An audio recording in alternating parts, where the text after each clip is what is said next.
My earliest memory is riding in my grandfather's boat, arm over the side, hand in the spray. I've spent much of the rest of my life chasing this feeling. All of that has led to this, the wooden boat experience. I'm Scott Odekirk.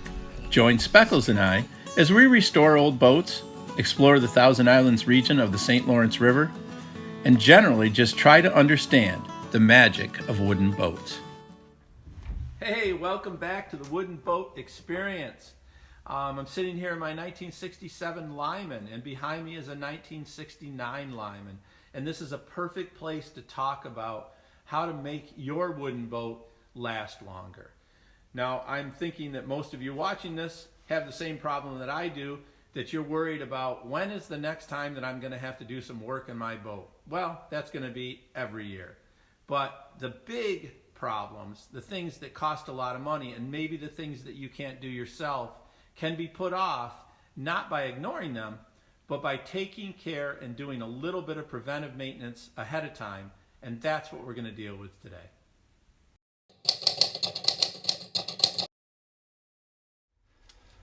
Okay, so here we are in the bilge. I've got my tools with me. I'm trying to get comfortable, get a spot here. Here's my three tools that I usually use.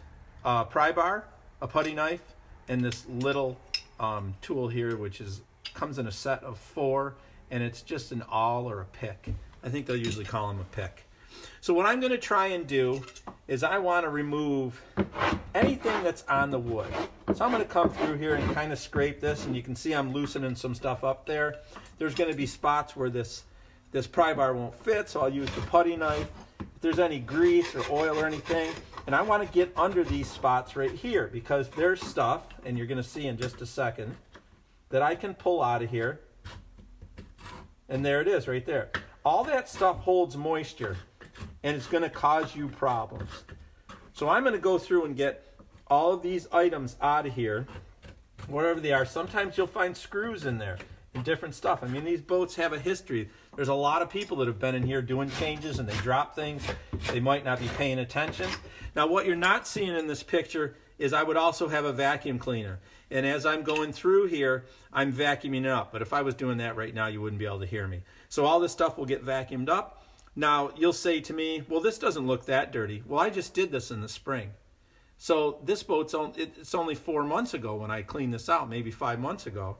And it already has that much stuff. And all that stuff is going to cause rot. And if you clean it out, your boat will last years longer before you have to redo these ribs or these boards. Now you can see right here, there's a little rot right here, and that needs to be taken care of. And that's white oak. And even that rots if you let the water sit there. I've pulled all the floors out of here. A lot of people don't do that. I pull them every winter. And before it was pulled, I'm sure that the water sat in here, and it caused this rot to get started. So I'll have to replace that.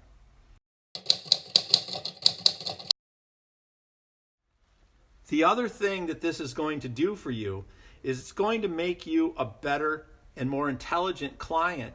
If you can't do the work yourself and you've got to have somebody else help you out with it, when you go in there, you're going to have a base of knowledge. You're going to know your boat because you're not only going to clean this easy area to get to, but you're going to go to the back by the transom and get underneath the gas tank, and you're going to go way up in the front and probably have to pull some boards and get all that crap that's near the keel and it's on the stem and all those pieces up there, because if not, you're going to be replacing them a lot quicker if you don't get all this kind of stuff like this, all this kind of stuff out of there that holds water. So know your boat, and this is how you know your boat.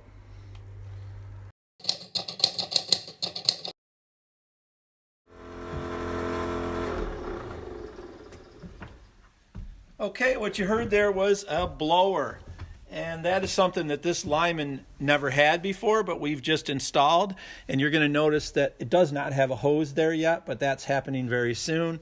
And you'll also notice that the hoses that used to go up to the vent on both the port and starboard side are not in this picture. And that's because they were all rotted away. And if you don't have the hoses going down into the bilge, then your vents aren't working properly. Now, I know some people are going to say, well, my boat's 40 years old or 50 years old and it never had a blower and it's been fine. Well, yeah, it's been fine up till now. Every boat was fine up till the day when it blew up. So putting a blower in is a good idea.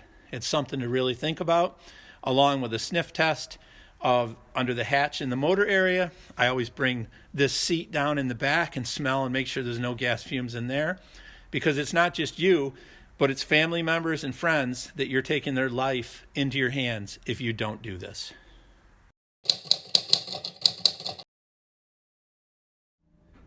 Another thing to think about is, where is the rot coming from?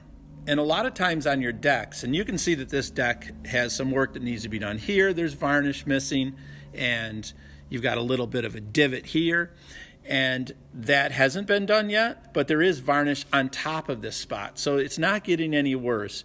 It's just needs to be totally stripped off. But one thing that I did last year was I put a few coats of varnish on this to protect it. And I also took these fittings off and bedded them in. And that's what the white stuff is that you can see here. It's 4200. And I put that in so no water can get underneath there, because that is what has caused this problem and this problem. And where it's sinking here is all because water got underneath those chrome fittings and sat there around the screw holes and caused it to start to rot. But if you bed your fittings, if you put something under there so no water can get in there, it's not a hard thing to do. It's not very expensive. It just takes some time. It will keep things from getting worse. And that's my goal with this boat right now, is to use it, restore my other two boats before I restore this one, and eventually restore this one. But right now, this boat looks good from about 20 feet, and I know it's safe and I know it's solid, and that's what's important to me. It's a user boat. So there's two ways I know of to finish up with your wooden boat. One is to die, and the other way is to sell it. Let's assume that we're not doing either of those. We're going to have our wooden boats and we're going to work on them. But we also want to use them. So get them out in the water and use them. If you have a boat that you've already restored, don't let it go backwards. Stay on top of it and make sure you're doing what it needs to look the way it looked when you restored it. And if you're waiting to restore your boat, this every year make it a little bit better until you can fully restore it. And that way you'll have a boat that looks nice, it'll be safe, it'll be solid, and you can count on it. How's it going? Thanks for taking a picture of my beautiful boat. Can you tell me how it got its name?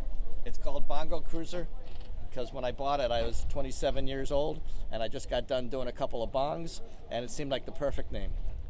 I'm glad you could join me for another wooden boat experience.